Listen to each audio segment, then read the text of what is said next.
Telangana rising global summit కోసం జరుగుతున్న ఏర్పాట్లు తుది దశకు చేరుకున్నాయి. తెలంగాణ సర్కార్ అత్యంత ప్రతిష్టాత్మకంగా భావిస్తున్న గ్లోబల్ సమ్మిట్ ను 6 ఖండాల్లోని 44 దేశాల నుంచి ప్రతినిధులు హాజరు కాబోతున్నారు. రేపు మధ్యాహ్నం 1:30 భారత్ ఫ్యూచర్ సిటీలో governor Jishnu Dev Varma global summit ని ప్రారంభిస్తారు. ఈ సమ్మిట్ తో ₹1,00,000 కోట్ల పెట్టుబడులు తెలంగాణకు వస్తాయని కాంగ్రెస్ ప్రభుత్వం అంచనా వేస్తోంది. ఇప్పటికే 4,800 మంది ప్రముఖులకు ఆహ్వానం పంపింది. దేశ విదేశాల నుంచి దాదాపు 2,000 మంది అతిథులు హాజరవుతారని అంచనా. సమ్మిట్ సందర్భంగా తెలంగాణ సంస్కృతికి సంబంధించిన చిహ్నాలతో భారీ ఫ్లెక్సీలు, స్క్రీన్స్ ఏర్పాటు చేస్తున్నారు.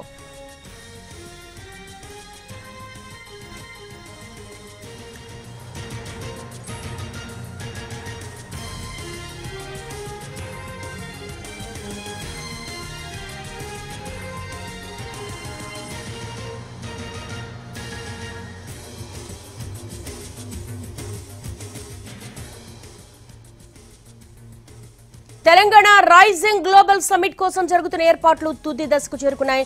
దీనికి సంబంధించి సమ్మిట్ జరిగేటువంటి స్పాట్ నుంచి మా ప్రతినిధి చారీని అడిగి మరిన్ని వివరాలు తెలుసుకుందాం. చారీ, తుది దశకు చేరుకున్న ఏర్పాట్లన్నీ కూడా ఎటువంటి స్పెషాలిటీస్ ఉన్నాయి అక్కడ?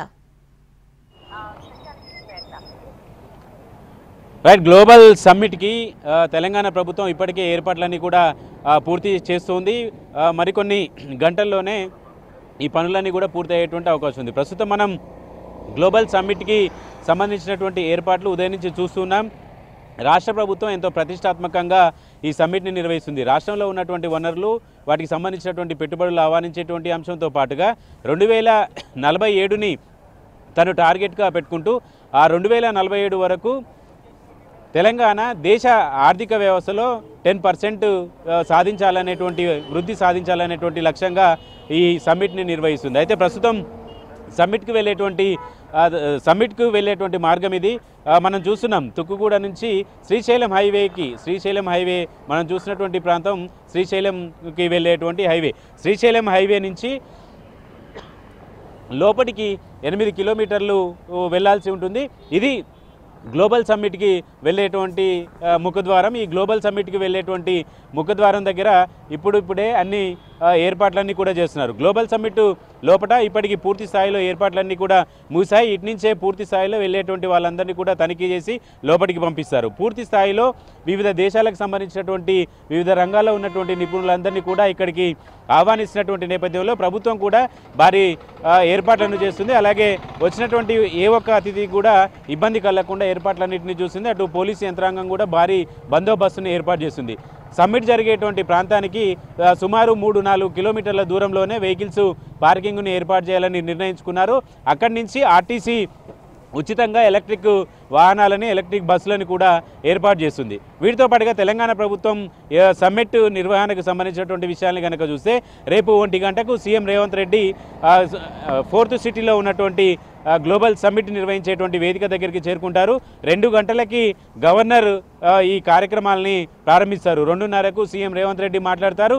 3 గంటలకి ఈ సమ్మిట్కు వచ్చేటువంటి వివిధ రంగాలకు సంబంధించినటువంటి నిపుణులు వీళ్ళందరితో కూడా ఈ రౌండ్ టేబుల్ సమావేశాలు ఉంటాయి. మొత్తం 4 సంబంధించినటువంటి అంశాలు, 4 హాల్స్ను, అలాగే వివిధ రంగాలకు సంబంధించినటువంటి నిపుణులందరితో కూడా రౌండ్ టేబుల్ సమావేశాన్ని నిర్వహిస్తారు. ఆ సమావేశంలో తెలంగాణలో ప్రస్తుతం ఉన్నటువంటి పరిస్థితి, 2047 లోపు ఏ రంగాలని ప్రభుత్వం ఎంకరేజ్ చేయాలి, ఏ రంగాలని ఎంకరేజ్ చేస్తే తెలంగాణ సంపద వృద్ధిలోకి వస్తుంది, అలాగే ఏ రంగాలను ఎంటర్టైన్ చేయడం వల్ల తెలంగాణ ఆదాయం వికసిత్ భారత్ లక్ష్యంగా పెట్టుకున్నటువంటి కేంద్ర ప్రభుత్వం పెట్టుకున్నటువంటి లక్ష్యంలో 10% సాధిస్తుంది అనేటువంటి అంశాలన్నిటికీ సంబంధించి ఒక క్లారిటీ అభిప్రాయాలు వచ్చిన తర్వాత విజన్ డాక్యుమెంట్ని ఎల్లుండి సాయంత్రం 5 గంటల ప్రాంతంలో సీఎం రేవంత్ రెడ్డి ఇదే వేదిక మీద నుంచి ఆవిష్కరించబోతున్నారు. అయితే ఈ సమ్మిట్కి వచ్చేటువంటి వివిధ రంగాలకు సంబంధించినటువంటి వాళ్ళు, అలాగే పెద్ద కంపెనీలకు సంబంధించినటువంటి వాళ్ళంతా కూడా వచ్చేటువంటి అవకాశం ఉంది.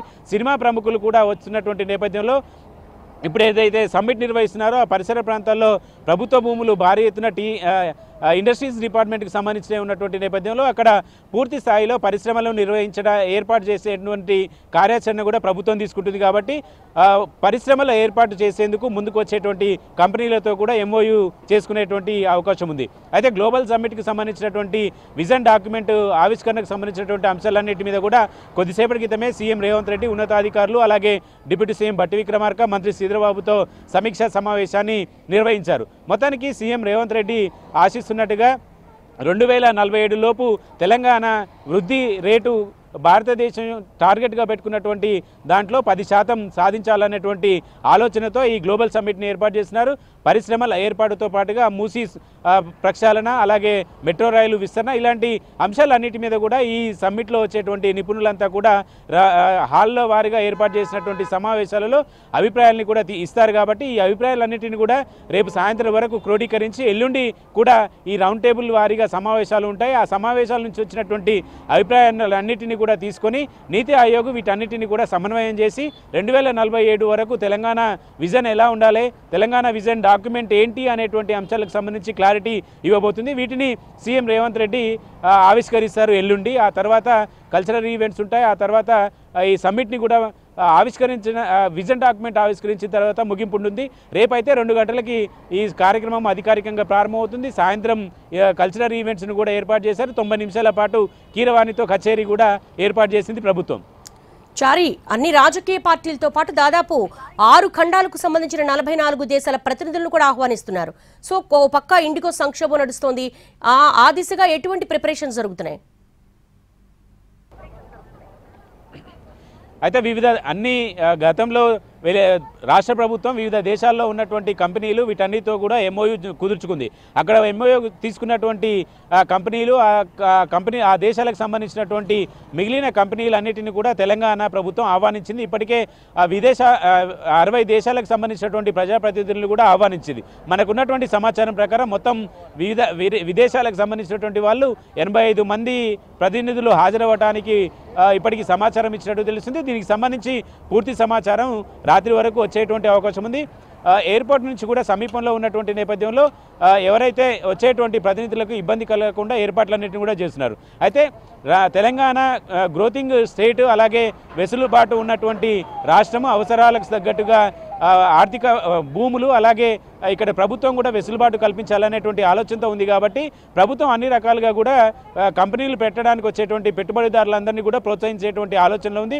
దాంట్లో భాగంగానే పెట్టుబడులను కూడా ఆహ్వానించబోతుంది. అయితే ఎన్ని పెట్టుబడులు వస్తాయనే దానికంటే తెలంగాణకు సంబంధించినటువంటి విజన్ డాక్యుమెంట్ని ఇవ్వడం వల్ల ఇక్కడ ప్రభుత్వం చేసేటువంటి పాలసీలకు కావచ్చు, ప్రభుత్వం యొక్క ఆలోచనకు అనుగుణంగా ముందుకు వచ్చేటువంటి ఏవైనా కంపెనీలు ఉంటే అవన్నీ కూడా పెట్టుబడులకి రావడానికి కూడా వెసులుబాటు కల్పించినట్టు అవుతుంది. అలాగే తెలంగాణ ఇమేజ్ని మరొకసారి దేశవ్యాప్తంగా ఈ ఇమేజ్ని చర్చించేటువంటి వీలుగా విజన్ డాక్యుమెంట్ ఉండాలనేటువంటి ఆలోచనతో ప్రభుత్వం ఉంది. కాబట్టి అందుకు సంబంధించి కసరత్ అంతా కూడా ఇప్పటికే పూర్తయింది. సీఎం రేవంత్ రెడ్డి అధ్యక్షతన కొద్దిసేపటి క్రితమే విజన్ డాక్యుమెంట్ మీద కూడా మంత్రులు, ఉన్నతాధికారులందరితో కూడా సమావేశం జరిగింది. కాబట్టి విజన్ డాక్యుమెంట్లో ఉండేటువంటి కీలక అంశాలన్నీ మాత్రం ఎల్లుండి నేరుగా అధికారికంగా సీఎంఏ ప్రకటించబోతున్నారు.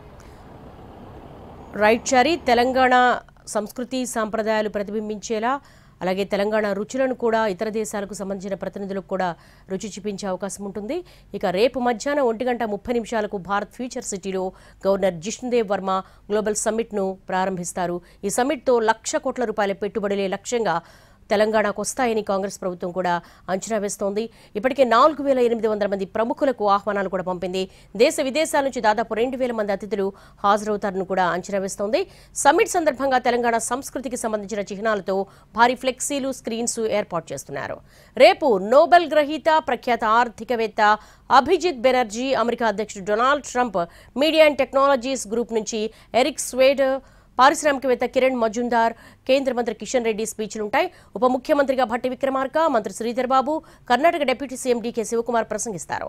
రేపు మధ్యాహ్నం 2:30 సీఎం రేవంత్ రెడ్డి కీలక ప్రసంగం చేస్తారు.